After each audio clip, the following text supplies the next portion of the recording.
دوستان و همراهان همیشه یک کانال حسین نظیمی، درود بر شما. از بلگراد صربستان در خدمت شما عزیزان هستم. محل برگزاری مسابقات قهرمانی جهان 2023 کشتی یک چهارم فینال به برنده این دیدار به نیمه نهایی راه پیدا خواهد کرد. دلاور کشورمون در وزن 67 کیلوگرم محمد رضا گرایی. ببینیم چه میکنه در مقابل کشتی از ژاپن. گرایی با دوبنده قرمز و کشتی ژاپن با دوبنده آبی دارن کشتی میگیرن. دلاور کشتی رو نگه می‌دارن و به هر دو کشتی تذکر میده که سرسینه رو بالا بیارن. کشتی آزاد اجازه ندارن یا کارت رو پایین بگیرن. کشتی ژاپنی چغرتر نشون میده رو به جلو، سعی میکنه دست دقیقه اول اخطار رو بگیر از کشتیگیر ما. کشتیگیر ما دستی که سعی میکنه بره برای اجرای فرو خودش. مرد یخی آروم و آهسته کشتی میگیره، اصلا تعادلش به هم خورد.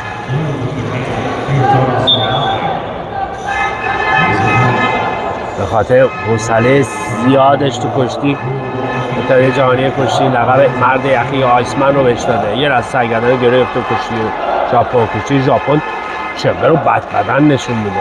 یه از نشست برای کمرگیری. تو این شرایط معمولا سر زیر بغل میزنه و میره برای کمرگیری. یک بار کمرگیری میکنه، رو به جلوی مراقب باشه. یه از حالا چک پیش بندازه ولی خودش خاک شد. داور سرپا میده، امتیازی رد دادن نمیشه. موجه فن بود گرایی. یک پای سرشا مثلا به کار میکنن رو به جلو. داور میخواد که به کشتیگیر ما درخواست کمکاری برای دوبنده ما و حالا باید در خاک کشتیگیر ژاپن بشینه. چه کشتی 1-0 میتونه به سود کشتیگیر ژاپن. کشتیگیر ژاپن گلدور نشون میده. امیدوارم که در حال خودش رو محکم بشینه. کشتیگیر ژاپن در مقابل قهرمان جهان ما المپیک تا به اینجای کار خوب کشتی گرفته. بالا سعی می‌کنه جمع کنه برای بارانداز. یعنی برمیگرده پایین. کشتی ما هم کاملا بدنش رو برمیگرده سمتی که کشتی ژاپنی نتونه بله خوش رو اجرا کنه. خوب داره جابجا میشه. کشتی ژاپن هم بالکل نیست، اصلا کاملا گلاب کرد. میخواد بره برای بارانداز. دوباره میاد بی فکری نشای زیادی میاره، باراندازش رو میزنه. از اولش رو میزنه و رها هم نکرده. میره برای دومی رو هم میزنه. یه رسی رو پل داره میبره کشتیگیر ما رو، باید خودش رو رها کنه. رضا گرایی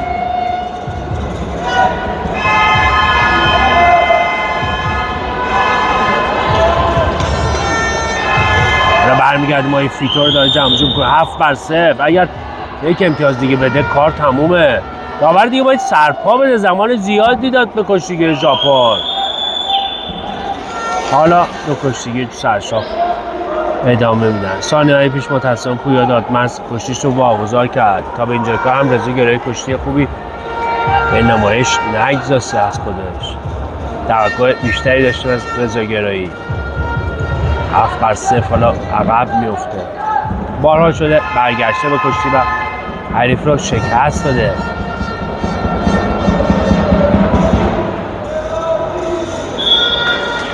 خب رضا گرایی حالا خسته نشون میده. امیدواریم که 3 دقیقه دوم بهتون از این کشتیگیر چغر و بدبدن ژاپنی خاک بگیره و تو خاک بره برای اجرای فرو خودش.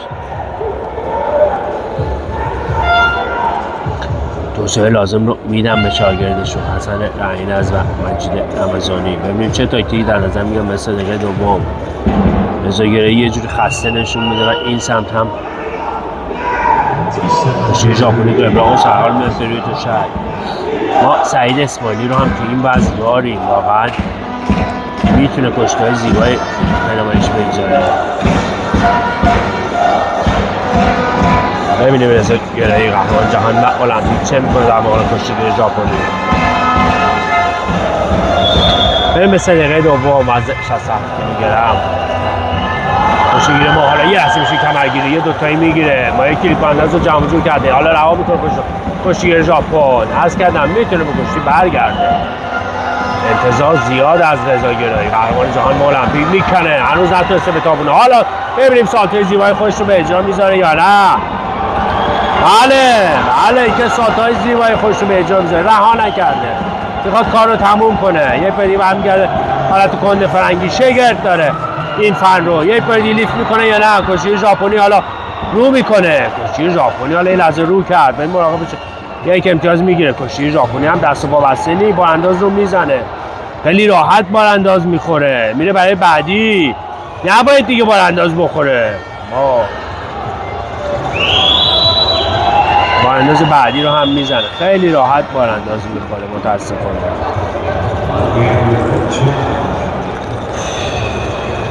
15-6 کشتی تموم میشه. درخواست چالش میکنیم ببینیم نظر هیئت جوری چی هستش بعد از بازبینی فیلم. کاملا بریده رضاگرایی. نمیدونم هنوز 2 دقیقه از کشتی زمان داریم. نباید یه قهرمان جهان با المپیک، نمیدونم واقعا چی بگم.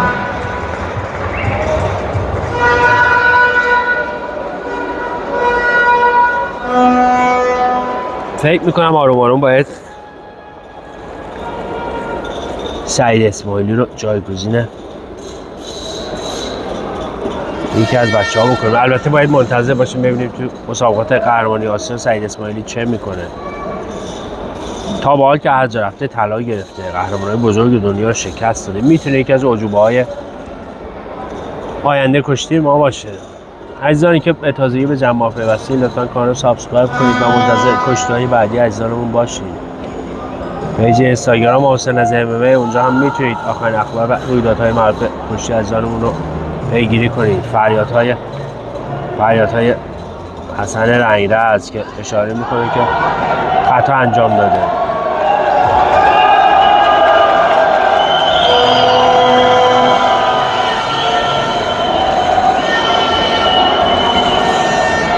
میگه که بله دست به روی رون پا اومده. ببینیم امیدواریم که هیئت جوری هم عقیده باشه با ما سرمربی تیم ملی کشورمون و همچنان منتظریم تا نظر هیئت جوری رو ببینیم مثلا بازبینی فیلم.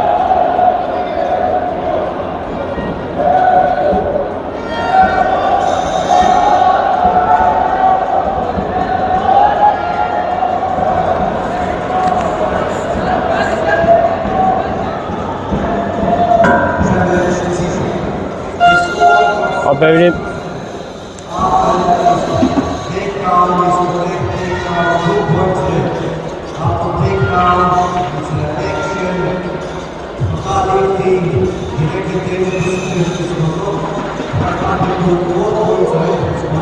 با 2 تا 4 تا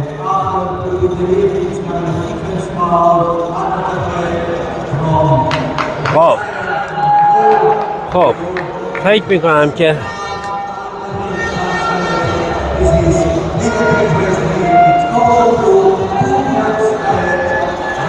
خطر از بیخ کشتیگیر ما گذشت.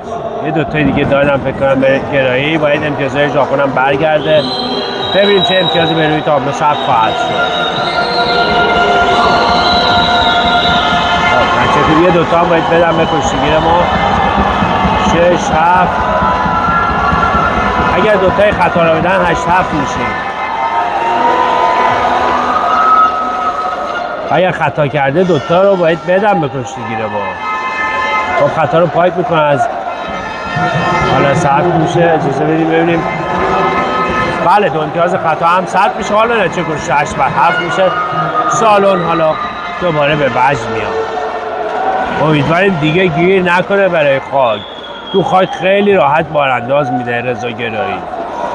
کشتیگیر چغه رو بدبدن و پرقدرت نشون میده کشتیگیر ژاپنی. چه کشتی 8 بر 7. ببینیم در خاک. امیدواریم کار رو تموم کنه نذاره به سرپا. کشتیگیر چغری. امیدواریم دوباره 1-2 تا سالتو به این کشتیگیر بزنه و کار رو تموم کنه.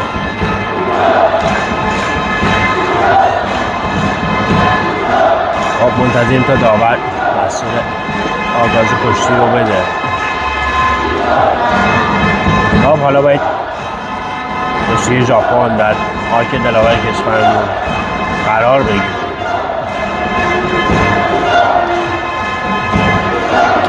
بندی نیدار به نیمه نهایی. نباید دیگه اشتباه کشتی اولش رو انجام بده. منتظر سوت داور باشه. کشتی اول یه خاک رو از دست داد. کشتی ژاپنی حالا خوب داره جابجا میشه.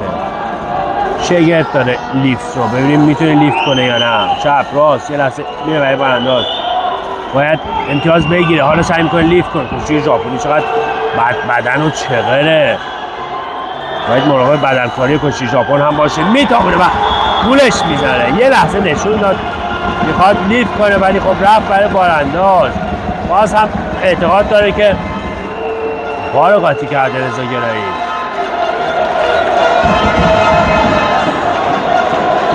باید سریع بلند شه بیاد و نشون نده که خسته از حریف سر استفاده میکنه این موقعیت و حملاتش رو بیشتر میکنه. یک باید سرشاه باید مراقب باشه. کشتیگیر زهرداری نشون داد. 2 دقیقه زمان داره، نباید هم زیاد به عقب بکشه که بهش اخطار بدن. تو خاک خوب داره کار میکنه کشتیگیر ژاپنی، نباید زیاد عقب بره. کاملا داره به عقب میکشه. رضا گرایی باید دور بزنه. خسته نشون میده کشتیگیر ما. آرام کشتیگیر ما رو به راحتی از تشک خارج میکنه کشتیگیر ژاپنی. یک امتیاز فراسفن هم میخوام بدم. بله درستم از تو به عقب رفت رضا گرایی. 10-9 ولی اگر همینطور ادامه بده کشتی رو واگذار خواهد کرد. نباید عقب بکشه. خسته نشون میده رضا گرایی. باید بجنگه. ما نیاز داریم به این دوتا بعد. یه وضعمون که امروز هست شد. ما به پیروزی علیزاده و گرایی نیاز داریم که قهرمان جهان بشه تیم ما.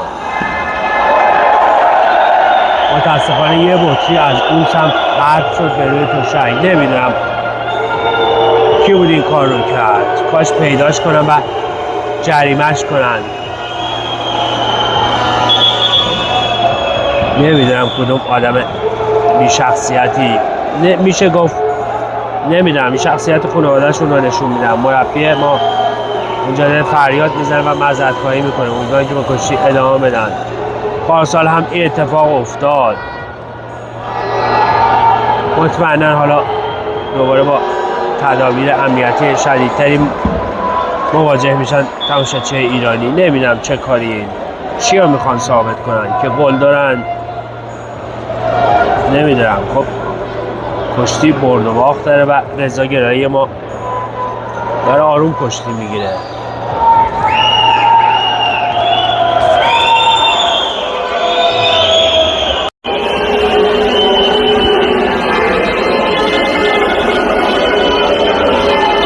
متاسفانه بطری که پرت کردن یه مقدار کشتی رو به چالش کشوند. ما منتظریم تا کشتی ادامه پیدا کنه. مربی ما سر جای خودش بشه. 1-2-15 ثانیه و 1 امتیاز جلو در مقابل کشتیگیر چغر و بدن ژاپن. رضا گرایی میگه که خیس تشک به کشتی ادامه خواهند داد. کشتی ژاپنی یک بار دیگه از تشک خارج میکنه کشتیگیر ما. رضا گرایی میگه که تشک خیسه. حالا رئیس تشک 1 امتیاز میده به کشتی ژاپنی. 10-10 ولی 1-2-10 ثانیه زمان کافی داره. کشتی ژاپنی اگر همینطور ادامه بده شکست میده رضا گرایی رو. رضا گرایی مگر اینکه بدنکاری کنه و از تجربه بالای خودش استفاده کنه. با این ترتیب ببین شاید گلدو داره کشتی میگیره. نباید رو به عقب بره زیاد. یه لحظه باید بدنکاری کنه وگرنه نمیتونه سرشا کنه کشتی بگیره. یه لحظه دستی که سعی کرد پیش بندازه با پیش کمر. کشتی ژاپنی به آب آتیش میزنه. با همین نتیجه ما برنده داریم ولی خب کشتی اهمیتی نداره. تا ثانیه آخری کشتیگیر میاد. ما برای کشتی نگه میداره. کشتیگیر ما کاملا خسته.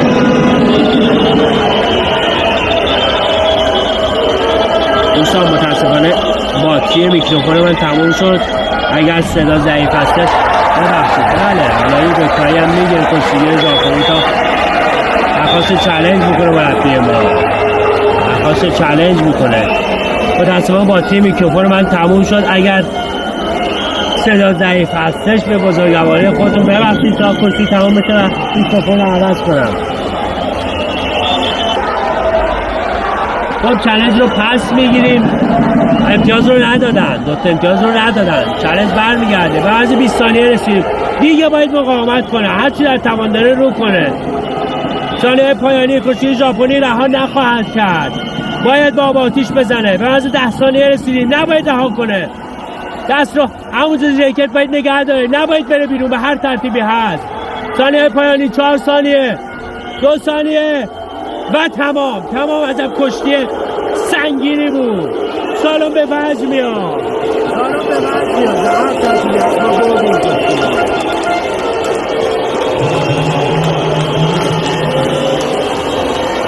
جون به لب شدیم ولی بردیم. حالا مربی ژاپن درخواست چالش میکنه.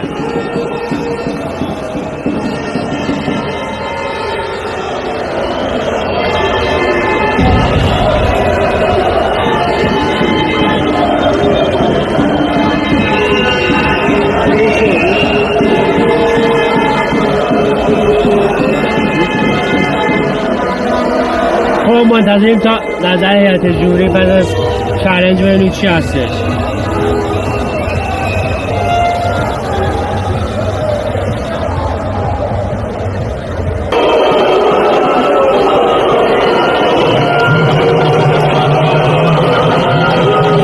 خب رضا گرامی برنده این دیدار میشه.